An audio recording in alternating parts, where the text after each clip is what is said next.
इस वीडियो में हम जानेंगे कि युधिष्ठिर महारथी कर्ण की बहुत अधिक प्रशंसा करते हैं और कहते हैं कि महारथी कर्ण जैसा कोई भी अभी तक धनुर्धर नहीं हुआ और उसका सामना करने वाला कोई नहीं है। और महारथी कर्ण इस महाभयंकर युद्ध में इस प्रकार विचरते हैं जैसे वह एक खेल हो और उन्होंने इसे अपने अधीन कर लिया हो। ये सारा घटनाक्रम किस प्रकार होता है ये सब हम वीडियो के अंत तक जान लेंगे। मैं हूं आपका दोस्त रतन सिंह और आप देख रहे हैं हिस्ट्री फैक्ट।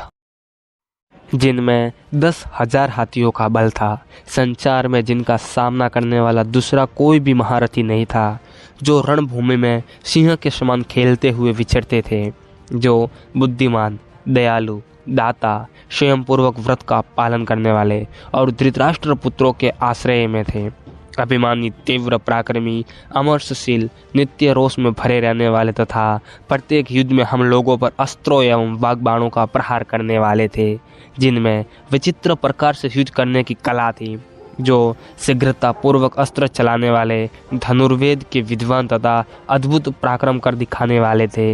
वे कर्ण गुप्त रूप से उत्पन्न हुए माता कुंती के पुत्र और हम लोगों के बड़े भाई थे। ये बात हमारे सुनने में आई है। जलदान करते समय स्वयं माता कुंती ने यह रहस्य बताया था कि कर्ण भगवान सूर्य के अंश से उत्पन्न हुआ मेरा ही सर्वगुण संपन्न पुत्र रहा है, जिसे मैंने पहले पानी में बहा दिया था। नारद जी, मेरी माता कुंती ने कर्ण को जन्म के पश्चात एक पेटी में रखकर गंगा जी की धारा में बहाया था, जिन्हें यह सारा संचार अब तक अधिरथ सूत एवं राधा का पुत्र समझता था। वे माता कुंती के ज्येष्ठ पुत्र और हम लोगों के सहोदर भाई थे। मैंने अनजाने में राज्य के लोभ में आकर भाई के हाथ से ही भाई का वध करा दिया। इस बात की चिंता मेरे अंगों को उसी प्रकार जला रही है जैसे आग रुई के ढेर को भस्म कर देती है। कुंती नंदन श्वेतवान अर्जुन भी उन्हें भाई के रूप में नहीं जानते थे।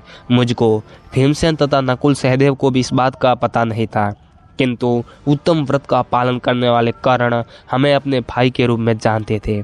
सुनने में आया है कि मेरी माता कुंती हम लोगों में संधि कराने की इच्छा से उनके पास गई थी और उन्हें बताया था कि तुम मेरे पुत्र हो, परंतु महामनस्वी कर्ण ने माता कुंती की यह इच्छा पूरी नहीं की।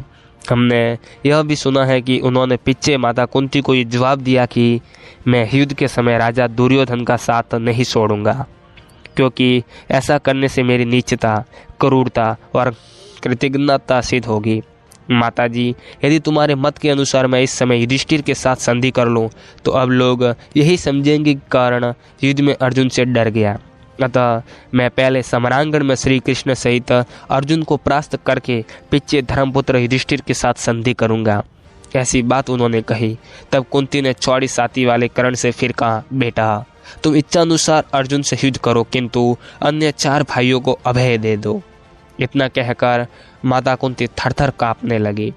तब बुद्धिमान कर्ण ने हाथ जोड़कर माता से कहा, देवी, तुम्हारे 4 पुत्र मेरे वश में आ जाएंगे तो भी मैं उनका वध नहीं करूंगा। तुम्हारे 5 पुत्र निश्चित रूप से बने रहेंगे।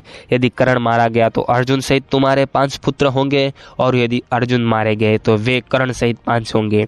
तब पुत्रों का हित चाहने वाली माता ने पुनः अपने ज्येष्ठ पुत्र से कहा, बेटा, जिन 4 भाइयों का कल्याण करना चाहते हो उनका अवश्य भला करना। ऐसा कहकर माता कर्ण को छोड़कर लौट आई। उस वीर सहोदर भाई को भाई अर्जुन ने मार डाला। प्रभु, इन गुप्त रहस्यों को तो न माता कुंती ने प्रकट किया और न कर्ण नहीं।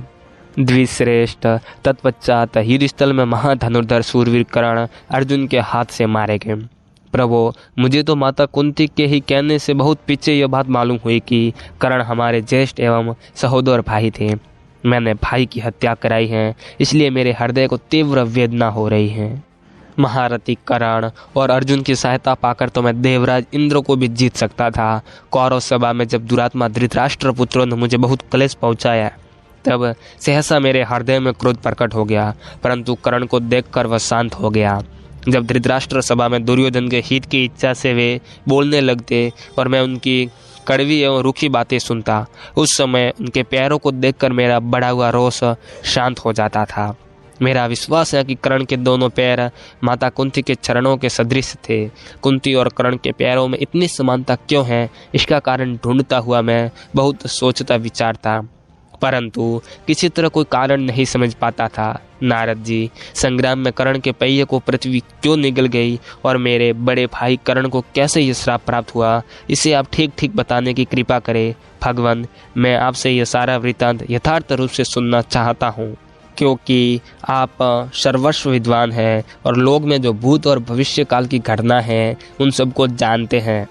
बस इस वीडियो में इतना ही। अगर आपको इसका पार्ट 2 भी चाहिए तो आप हमें कमेंट कर दीजिएगा पार्ट 2, तो हम आपके लिए पार्ट 2 जरूर लाएंगे। अगर ये वीडियो आपको पसंद आई हो तो लाइक, शेयर और कमेंट जरूर कर दीजिएगा। और अभी तक आपने हमारे चैनल को सब्सक्राइब नहीं किया है तो सब्सक्राइब कर लें और पास में आए बेल आइकन को भी दबा दें, ताकि जैसे ही हम वीडियो अपलोड करें उसकी नोटिफिकेशन आपके पास सबसे पहले पहुँच जाए। जय हिंद, जय भारत।